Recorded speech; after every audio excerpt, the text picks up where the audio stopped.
चलिए, hello friends, welcome back to our channel. आज जो है हम राजनीति विज्ञान की कक्षा में जो है आगे बढ़ते हुए बात करेंगे भारतीय संविधान के आर्टिकल 16 की बात करेंगे। थोड़ा सा मैं याद दिला दूं, हमने फ्रेंड्स से जो है अभी तक है आर्टिकल 12 की बात की थी। आर्टिकल जो है हमने 13 की बात कर चुके हैं मौलिक अधिकारों के अंतर्गत। आर्टिकल 14 की हमने बात की थी। हमने जो है आर्टिकल 15 की भी बात की थी।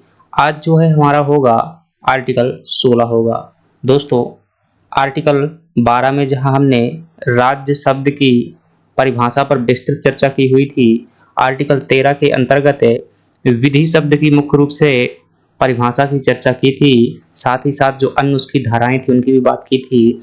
आर्टिकल 14 में जो है समानता का अधिकार यहाँ से जो शुरू हुआ था हमारा, उसकी बात की थी। और इसमें जो दो भाग देखे थे, विधि के समता और विधि के समान संरक्षण है। इसमें दोस्तों हमने देखा था कि भेदभाव का निषेध किया गया है और शिक्षण संस्थानों में शिक्षा में आरक्षण का भी प्रावधान देखा था। आरक्षण के बारे में भी देखा था। इसमें दोस्तों देखेंगे हम जो आर्टिकल 16 है, आज वो होगा लोक नियोजन में जो समता की बात की जाएगी। खास तौर से जो सरकारी नौकरियों में आरक्षण है वो उसका आधार जो है आर्टिकल 16 है। उसमें देखेंगे गवर्नमेंट जॉब में जो रिजर्वेशन है, मैंने ये भी बताया हुआ था कि आरक्षण दोस्तों जो है 3 प्रकार का है। एक जो है राजनीतिक आरक्षण है फ्रेंड्स, एक शिक्षण संस्थानों में आरक्षण है, और एक जो है आपका लोकसभा विधायिका में आरक्षण देखा था, शिक्षण संस्थानों में आरक्षण, और एक सरकारी नौकरी में आरक्षण की बात की थी। आज जो है हमारा टॉपिक है यही वाला है, आर्टिकल 16 है। चलिए क्लास की शुरुआत करते हैं फ्रेंड्स। अभी तक यदि हमारे चैनल को आपने सब्सक्राइब नहीं किया है, सब्सक्राइब कीजिएगा। यकीन मानिए बहुत गुणवत्तापूर्ण कंटेंट दिया जाता है। काफी प्रयासों के बाद जो है आपके सामने ये कंटेंट प्रस्तुत होता है, तो आप इसको थोड़ा सा महत्व दीजिएगा और हमें सपोर्ट कीजिएगा। चलिए क्लास की शुरुआत करते हैं फ्रेंड्स। हम बात कर रहे हैं आर्टिकल 16 की। तो आर्टिकल 16 जो मुख्यतः संबंधित किससे है कि सरकारी नौकरियों, जिसे हम सरकारी नौकरी शब्द के लिए संविधान में लोक नियोजन शब्द का प्रयोग किया हुआ है। दोस्तों, आर्टिकल 16 के जो अंतर्गत है सरकारी कार्यों के लिए क्या प्रयोग किया गया है, लोक नियोजन शब्द का प्रयोग किया गया है।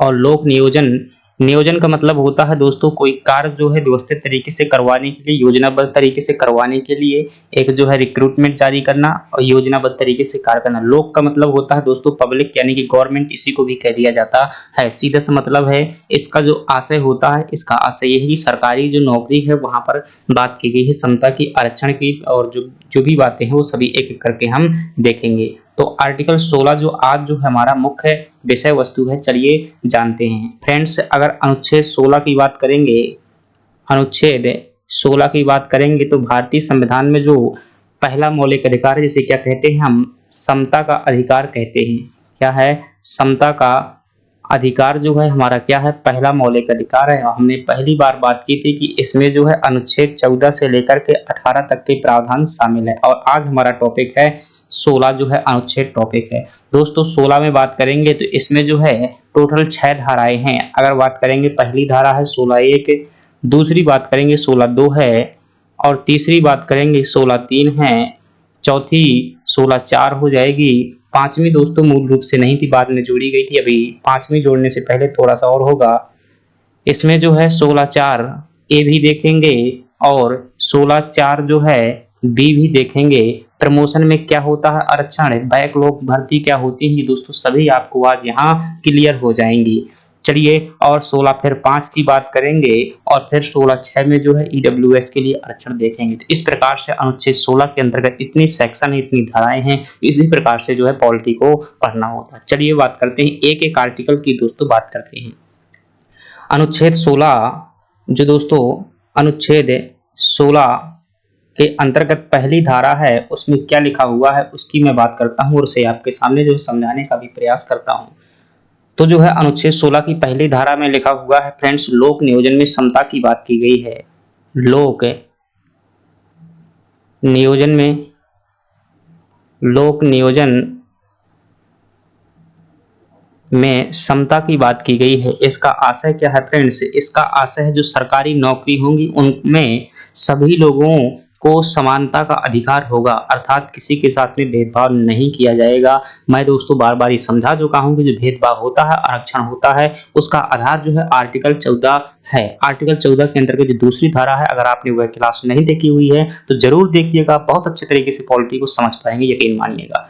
तो लोक नियोजन में जो समता है दोस्तों, इसमें बात की गई है, किसमें? 16(1) में बात की गई है। किसी प्रकार का धर्म, जाति, लिंग, जन्म स्थान इत्यादि के आधार पर भेदभाव नहीं किया जाएगा। ऐसा कहाँ लिखा हुआ है? इसमें जो है दोस्तों आर्टिकल 16 में सीधा सा लिखा हुआ है कि लोक नियोजन में समता होगी, अर्थात किसी के साथ में भेदभाव नहीं होगा। दूसरे शब्दों में कह सकते हैं कि लोक नियोजन में जो है भेदभाव नहीं किया जाएगा। ये सीधी सी बात है। पहला जो है आर्टिकल 16 के अंतर्गत। आर्टिकल 16 दोस्तों 16 के अंतर्गत जो दूसरी धारा है वो क्या कहती है, जरा ध्यान से समझिएगा। आर्टिकल जो 16 की है दूसरी धारा है, इसमें क्या बात की गई है, जो राज्य जो है, राज्य लोक नियोजन में, लोक नियोजन में मतलब समानता रखेंगे। इसमें क्या की गई है कि राज्य जो है लोक नियोजन में भेदभाव नहीं करेगा, नहीं करेगा। पहले में क्या लिखा हुआ है? सीधा सा लिखा हुआ लोक नियोजन में समता की बात की है। दूसरे में लिखा हुआ है कि राज्य जो है, सरकारें हैं, जो राज्य हैं विभिन्न प्रकार के, मध्य प्रदेश, उत्तर प्रदेश, हरियाणा, पंजाब, वो क्या है, लोक नियोजन में जो है भेदभाव नहीं करेगा। राज्य किन आधारों पर भेदभाव नहीं किएगा दोस्तों? आधार यहाँ पर दिए हुए हैं, आपको वो आधार भी ध्यान रखना है। कौन कौन से आधार हैं तो ध्यान रखिएगा। एक तो आधार है आपका, जैसे आपने शुरू में ही देखा था आर्टिकल 15 के अंतर्गत हम कुछ आधार देखे हुए थे, वही आधार हैं। इसमें सिर्फ और सिर्फ क्या है दोस्तों, निवास के आधार पर जो है स्वतंत्रता का क्या किया, जो निवास के आधार पर भेदभाव को और बढ़ा दिया गया है। हमने आर्टिकल 15 में कितने प्रकार के देखे थे? 5 प्रकार के देखे थे, और इसमें कौन कौन से हैं? 6 प्रकार के हैं। तो पहले तो 5 वही लिख लीजिएगा आप कि मूल वंश को दोस्तों नस्ल भी कह दिया जाता है। आप कह सकते हैं धर्म,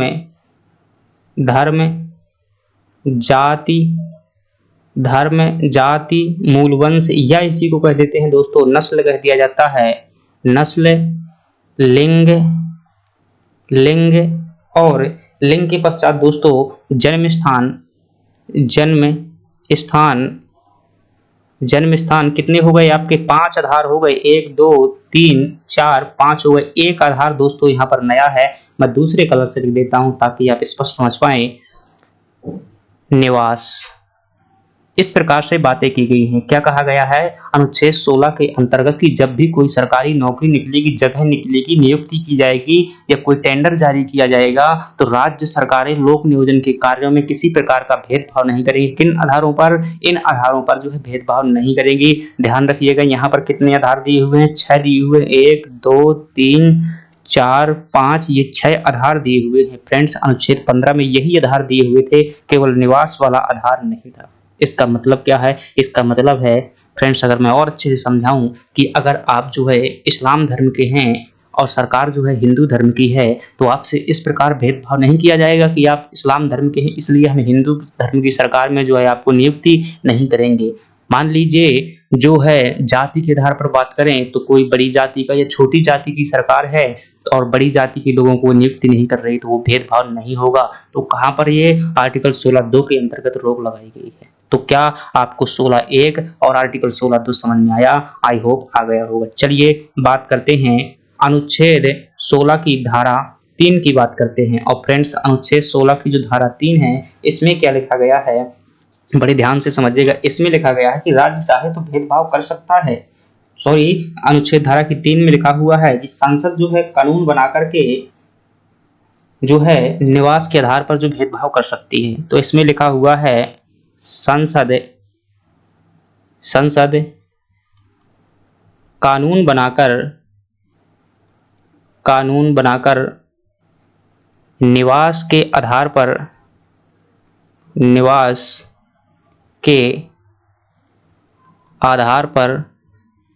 प्राथमिकता दे सकती है। निवास के आधार पर प्राथमिकता दे सकती है। आप फ्रेंड्स नोट्स बना सकते हैं, मैं एक एक पॉइंट का जो मतलब समझा दूंगा।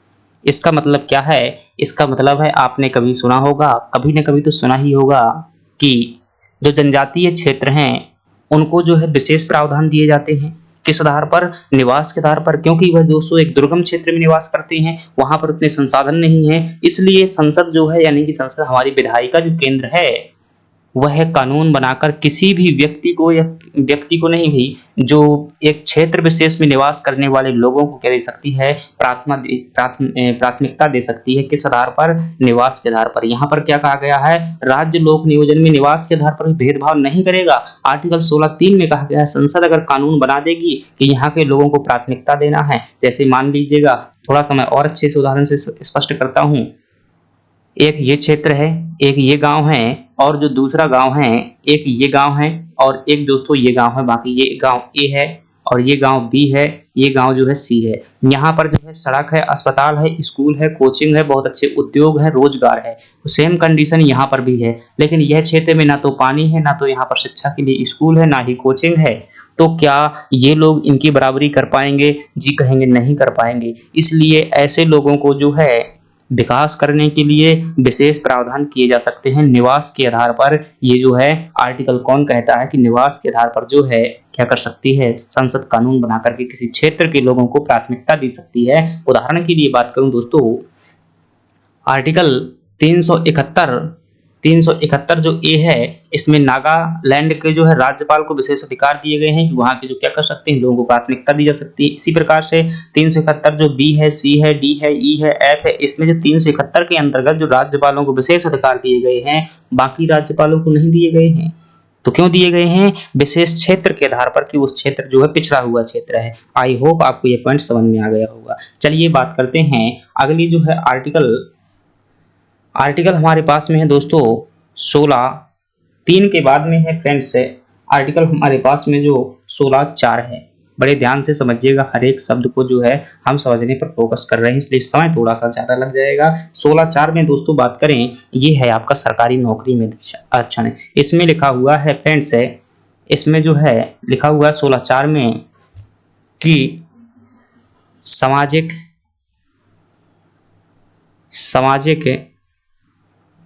और सामाजिक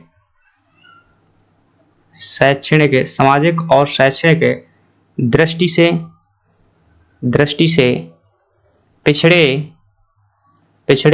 लोग जिसमें जो है पिछड़े लोग SC ST को जो है SC ST के लिए विशेष प्रावधान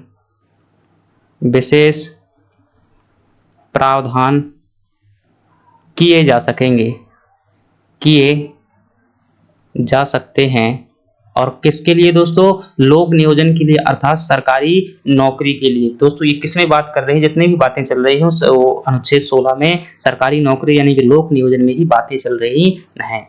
तो आर्टिकल 16(4) के अंतर्गत क्या कहा गया है कि सामाजिक और शैक्षिक दृष्टि से पिछड़े लोगों SC ST के लिए जो है विशेष प्रावधान किए जा सकते हैं। फ्रेंड्स सीधे से अगर मैं बात करूं तो सरकारी नौकरी में जो है आरक्षण है, किसमें है? ये आपका आर्टिकल 16(4) में है। आप एक शब्द याद कर सकते हैं, बाकी भाषा जो है आप चाहें तो याद कर सकते हैं। तो ये है दोस्तों 16(4) और 16(4) जो है इसके अंतर्गत है सरकारी नौकरियों में आरक्षण। फ्रेंड्स बड़ी ध्यान से बातों को समझिएगा। 16(4) के अंतर्गत है एक है ए आर्टिकल है, यानी कि 16(4) ए भी है और 16(4) क्या है फ्रेंड्स? बी भी है। 16(4) ए में क्या कहा गया है, 16(4) बी में क्या कहा गया है, बड़े ध्यान से समझिएगा। मैं थोड़ा सा मुझे लगता है बाद में समझाऊंगा, अभी मैं ओबीसी आरक्षण की यहाँ पर बात कर लेता हूँ, या फिर इसी में निपटा देते हैं। चलिए निपटा देते हैं। 16(4) ए में दोस्तों कहा गया है प्रमोशन में आरक्षण की बात की गई है। किसमें? प्रमोशन में आरक्षण की बात की गई है।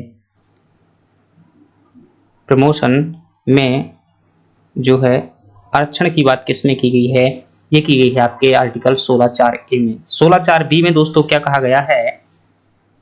बैकलॉग की भर्ती करते समय बैकलॉग की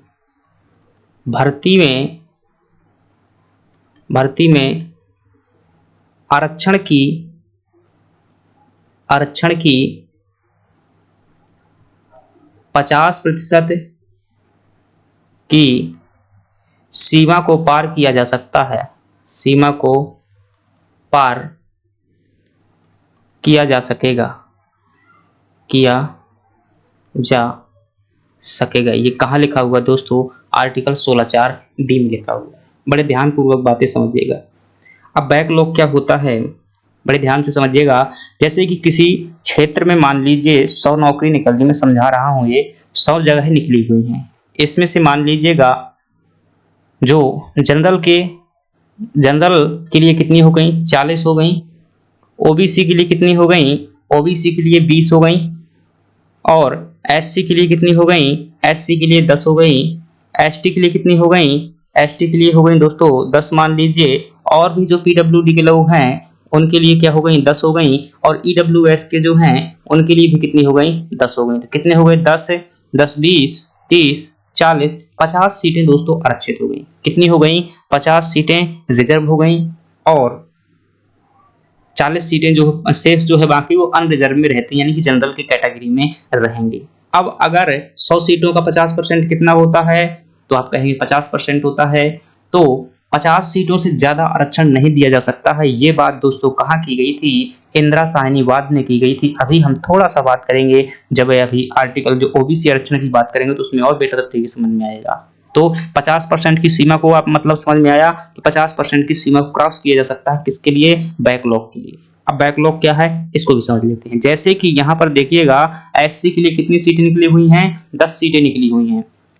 एससी के लिए 10 सीटें निकली हुई हैं। ये मान लीजिएगा भाई 2024 की वैकेंसी है। कब की है? 2024 की है। अब 2024 में केवल 5 एसटी के लोगों ने फार्म भरा। एससी के लोगों ने कितने फार्म भरा? 5 भरा, अर्थात 5 जगह क्या है दोस्तों? खाली है। 5 जगह क्या है इनकी? नहीं भर पाई।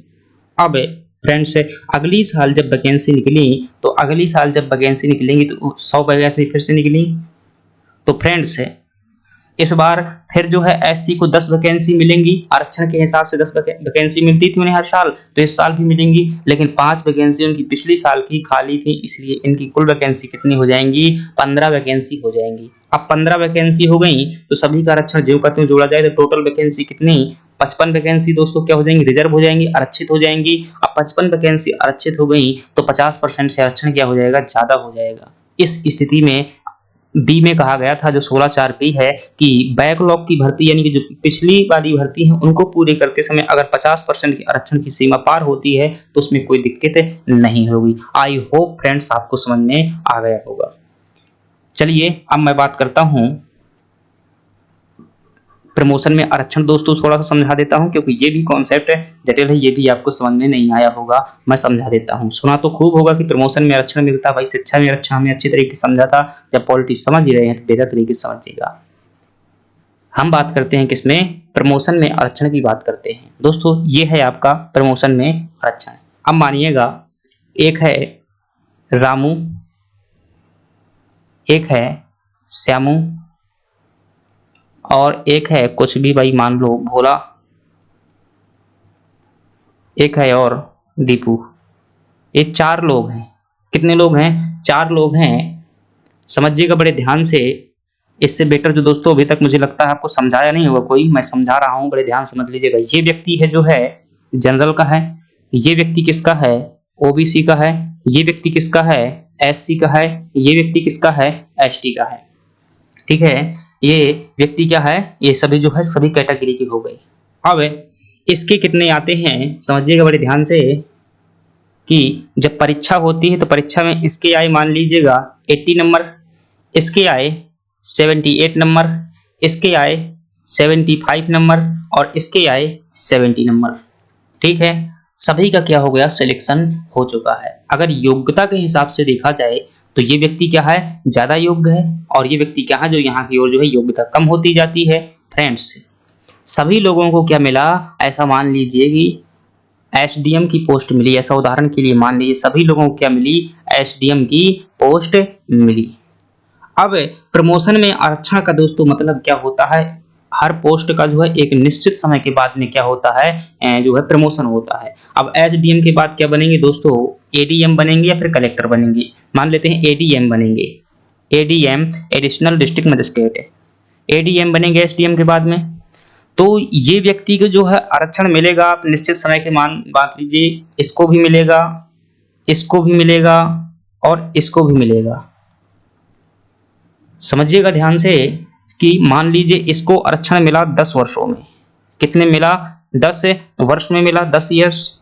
और जो ओबीसी वाला व्यक्ति है इसको आरक्षण मिल गया 9 वर्षों में, कितने वर्षों में, 9 वर्षों में। और एससी वाला हालांकि इसको भी 10 वर्षों में ही मिलेगा, क्योंकि प्रमोशन में आरक्षण जो है दोस्तों एससी एसटी के लिए है। इसको भी कितने मिला, 10 वर्षों के लिए, 10 वर्षों में मिला। और जो भोला है इसको आरक्षण मिल गया दोस्तों, मान लीजिएगा 6 वर्षों में आरक्षण मिल गया। और इसको मिल गया है आपको 5 वर्षों में, जो है क्या मिल गया, प्रमोशन मिल गया, सभी को प्रमोशन मिली।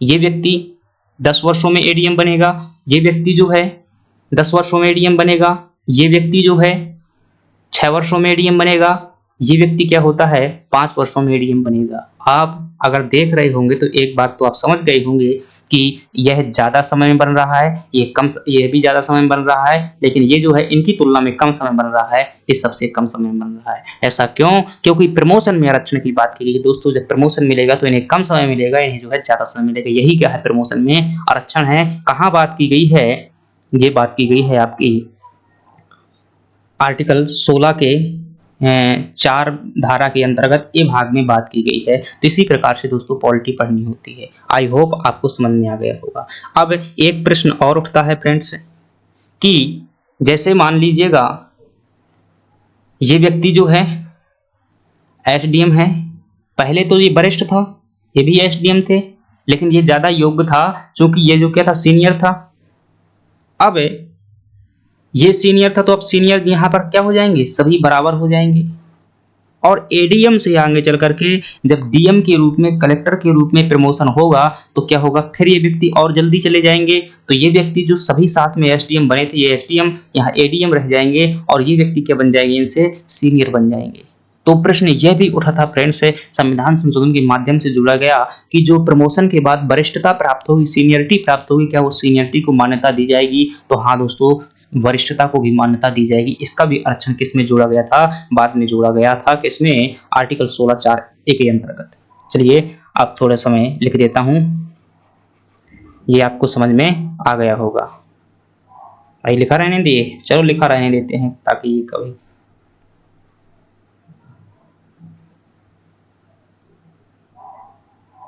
चलिए हम अगली स्लाइड लेते हैं।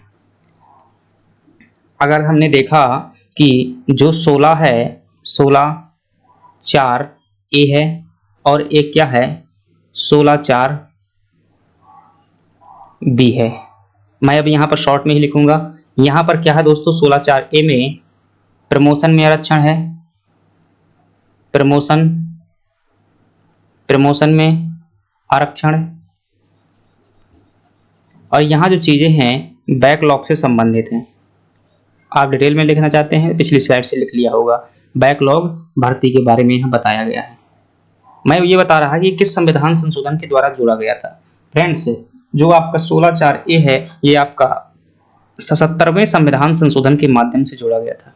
किसके माध्यम से, खासतौर से बात करें, ये जो प्रमोशन में आरक्षण का प्रावधान है, ये 77 कॉन्स्टिट्यूशनल अमेंडमेंट दोस्तों, 77 कॉन्स्टिट्यूशनल अमेंडमेंट ये 1995 के माध्यम से जोड़ा गया था।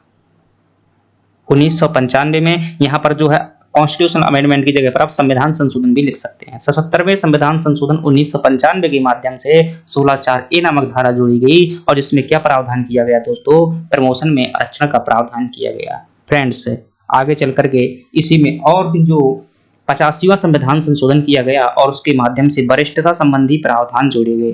किसके संबंधी, कि जो आरक्षण के माध्यम से सीनियर पोस्ट पर पहुंच जाएंगे तो उन्हें क्या हो जाएगी, वरिष्ठता प्रदान की जाएगी। वरिष्ठता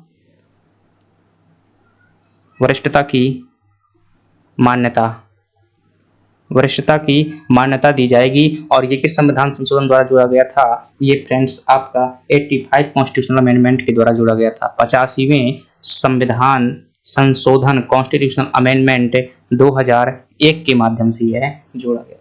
क्या ये बातें आपको समझ में आई? जो बैकलॉग भर्ती में आरक्षण है फ्रेंड्स, ये आपका 81 कॉन्स्टिट्यूशनल अमेंडमेंट के द्वारा जोड़ा गया था। 81वें कॉन्स्टिट्यूशनल अमेंडमेंट यानी कि संविधान संशोधन 2000 के माध्यम से ये जोड़ा गया था, जोड़ा गया। आई होप दोस्तों पॉलिटी आपको यहाँ पर समझने में बहुत जटिल कॉन्सेप्ट है, यकीन मानिए ये थोड़ा सा प्रमोशन में आरक्षण और ये बैकलॉग में आरक्षण जो कई बार लोगों को समझ में नहीं आता है। अब फ्रेंड्स हम आगे बात करते हैं, थोड़ा सा ओबीसी आरक्षण की बात करते हैं। चलिए आगे देखते हैं और ओबीसी आरक्षण में देखते हैं। फ्रेंड्स 16(4) जो है 16(4) में क्या कहा गया है कि सामाजिक और शैक्षिक दृष्टि से जो पिछड़े हुए लोग हैं उनके लिए क्या किए जाएंगे, विशिष्ट प्रावधान किए जाएंगे लोक नियोजन के संदर्भ में। अनुच्छेद 340 फ्रेंड्स है, अनुच्छेद 340 राष्ट्रपति को क्या कहता है, राष्ट्रपति को जो है आदेश देता है कि संविधान लागू होने के पश्चात संविधान लागू होने के 5 वर्षों के बाद 5 वर्षों के बाद संविधान लागू होने के 5 वर्षों के बाद जो है एक आयोग का गठन किया जाएगा। क्या करेगा राष्ट्रपति? एक आयोग गठित करेगा। किस हेतु दोस्तों? जांच करने के लिए। किस चीज की जांच करने के लिए? कि कौन सी पिछड़ी जातियां हैं, पिछड़ी जातियों की, तो पिछड़ी जातियों की जांच करने के लिए राष्ट्रपति द्वारा एक आयोग का गठन किया जाएगा और वह जांच करेगा। ऐसा प्रावधान कहाँ किया गया था? संविधान के आर्टिकल 340 में किया गया था। इसी प्रावधान के तहत दोस्तों 1953 में राष्ट्रपति जी द्वारा कालेलकर आयोग का गठन किया गया। Friends one of the most important प्रश्न है, क्या पूछा जाता है आपसे कि ओबीसी आरक्षण के संदर्भ में पहला आयोग कब गठित किया गया था, किसकी अध्यक्षता में गठित किया गया था? तो 1953 में गठित किया गया था और किसकी अध्यक्षता में? काका कालेलकर की अध्यक्षता में। 1955 में इन्होंने रिपोर्ट दी, इनकी रिपोर्ट पर कोई विशेष ध्यान नहीं दिया गया। समय आगे बढ़ता गया दोस्तों, मोरारजी देसाई की सरकार आई और 1978 में मोरारजी देसाई की सरकार के समय 1978 में मंडल आयोग का गठन किया गया। किसका? मंडल आयोग का गठन किया गया। इसके जो दोस्तों अध्यक्ष थे वो कौन थे? बीपी मंडल थे। कौन थे? बीपी मंडल थे। बिंदेश्वरी प्रसाद मंडल ये बिहार के मुख्यमंत्री रह चुके हैं। फ्रेंड्स इनकी अध्यक्षता में आयोग का गठन किया गया और इसने ओबीसी को 27% आरक्षण की क्या कर दी? इसने सिफारिश कर दी। क्या कर दी? ओबीसी आरक्षण की 27% सिफारिश कर दी। इस आरक्षण को ध्यान रखिएगा दोस्तों, जब वीपी सिंह की सरकार बनी, इसकी वीपी सिंह की, यहाँ वीपी का पूरा नाम है दोस्तों क्या? विश्वनाथ प्रताप सिंह। वीपी सिंह की सरकार बनी 1979 में, तो दोस्तों वीपी सिंह की सरकार द्वारा जो है ओबीसी को क्या दिया गया? 27% जो है 27% क्या लिख रहा है अभी? 27% आरक्षण क्या दिया गया? वीपी सिंह की सरकार द्वारा दिया गया। अब फ्रेंड्स बड़ी ध्यान से सुनिएगा, ओबीसी को आरक्षण कितना मिला? ओबीसी को आरक्षण मिला 27% और किसने दिया था? वीपी सिंह की सरकार ने दिया था। और कब दिया था? ये 1900 फ्रेंड्स 1989 में दिया था। कब दिया था? 1989 में जो है इसको जो है मंडल आयोग द्वारा सिफारिश की गई थी, उस आरक्षण को लागू कर दिया। फ्रेंड्स 1992 में आगे चल करके, कब? 1992 में सुप्रीम कोर्ट में ओबीसी आरक्षण को चैलेंज किया गया और कहा गया कि ओबीसी आरक्षण जो है असंवैधानिक है। तो इंदिरा साहनी केस है दोस्तों, इंदिरा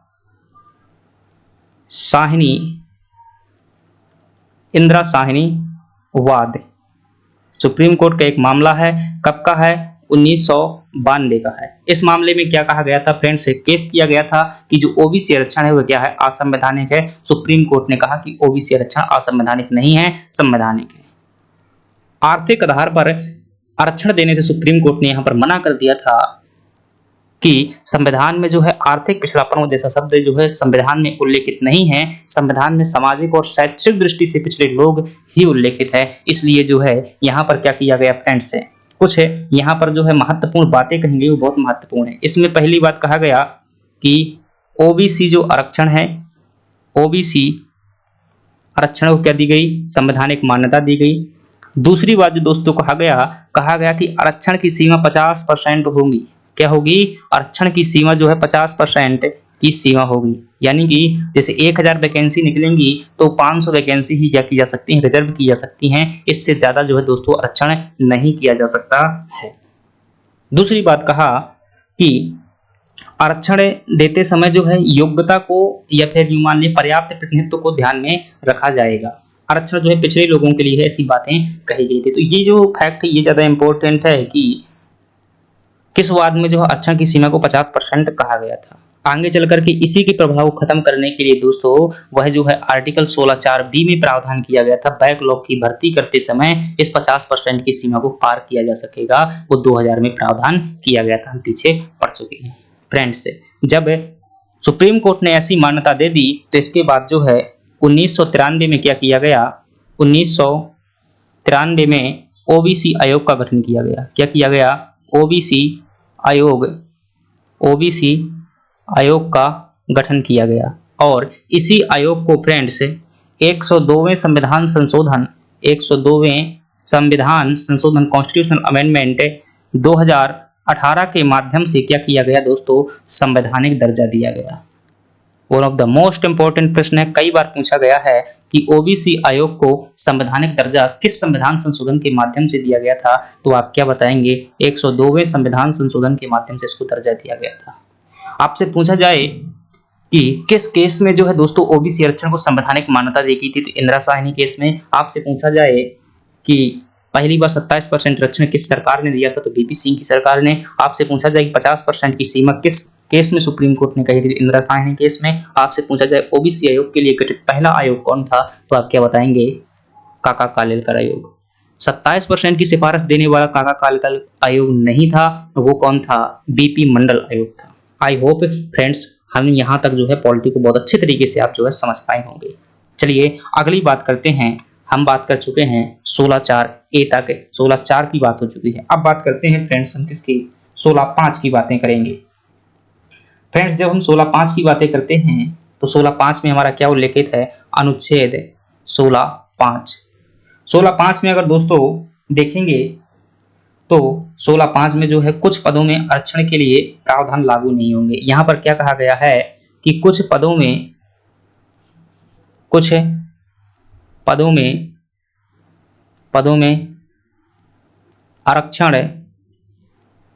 आरक्षण के प्रावधान लागू नहीं होंगे। जैसे दोस्तों कुछ स्पेशल पद होते हैं, जैसे कभी कोई प्रधानमंत्री मुझे बनना है, उसमें भी आरक्षण मिलना चाहिए, उसमें भी आरक्षण मिलना चाहिए, तो वैसे वहां पर आरक्षण नहीं दिया जाएगा। कल के दिन जो है कोई कह दे कि भाई ओलंपिक में जाने के लिए भी आरक्षण चाहिए, तो जो है ऐसे कुछ विशेष पद हैं वो सरकार के दायरे में है, जैसे कुछ गुप्त सूचना वाले होते हैं, वैसे पद होते हैं स्पेशल सिक्योरिटी वाले, तो उन पदों पर जो है आरक्षण लागू नहीं होगा। ये कहाँ कहा गया है, 16(5) में कहा गया है। दोस्तों लास्ट धारा बची हुई है आपकी जो है आर्टिकल 16(6), और इसमें क्या कहा गया है, सामान्य वर्ग के लोगों के लिए ईडब्ल्यूएस आरक्षण, ईडब्ल्यूएस इकोनॉमिकल वीकर सेक्शन, तो इनके लिए क्या है 10% आरक्षण का जो है 10% आरक्षण का प्रावधान किया गया है। किसमें, सरकारी नौकरियों में, तो किसमें है 16(6) में। फ्रेंड्स इस प्रकार से हमने क्या देखा, सभी धाराएं देखी। थोड़ा सा यहाँ जटिल कॉन्सेप्ट था कि प्रमोशन में आरक्षण क्या है वो मैंने समझाया, बैकलॉग भर्ती क्या है वो समझाया, और फ्रेंड्स जो इंदिरा साहनी वाद था, जो विभिन्न प्रकार की लड़ाइयां हुई थी सुप्रीम कोर्ट और कानूनी तौर पर, वो मैं आपके सामने जो केसों के माध्यम से भी क्या की, प्रस्तुत की। तो दोस्तों आपको यह वीडियो कैसा लगा। दोस्तों एक बात और, मैं PDF नहीं लेकर के आता हूं, क्या आपको यह ऐसा लिखा हुआ अच्छा लगता है, पीडीएफ अच्छा लिखा हुआ, थोड़ा सा कमेंट बॉक्स में जरूर बताइएगा। क्योंकि जहाँ तक मेरा अनुभव है, मैंने भी जहाँ तक जो है पढ़ाई की है, वही कई बार एग्जाम दिए हुए हैं, तो पीडीएफ है को आपके सामने प्रस्तुत कर देना और पढ़ देना एक किताब पढ़ना जैसे होता है, लेकिन अगर एक एक शब्द लिख कर के समझाया जाए वह बहुत बेहतर तरीके से समझ में आता होता है। इसलिए मैं जानबूझकर जो है पीडीएफ नहीं लाता हूँ। बहुत मुझे आसान हो जाएगा अगर मैं पीडीएफ ले आऊँ, बहुत कम समय में जो है चीज़ें बता सकूँगा, लेकिन मुझे लगता है कि ऐसे ही रहने दीजिएगा। कमेंट बॉक्स में बताइएगा जैसा भी हो, और फ्रेंड्स से सब्सक्राइब कर लीजिएगा चैनल को यदि नहीं किया है। Thank you.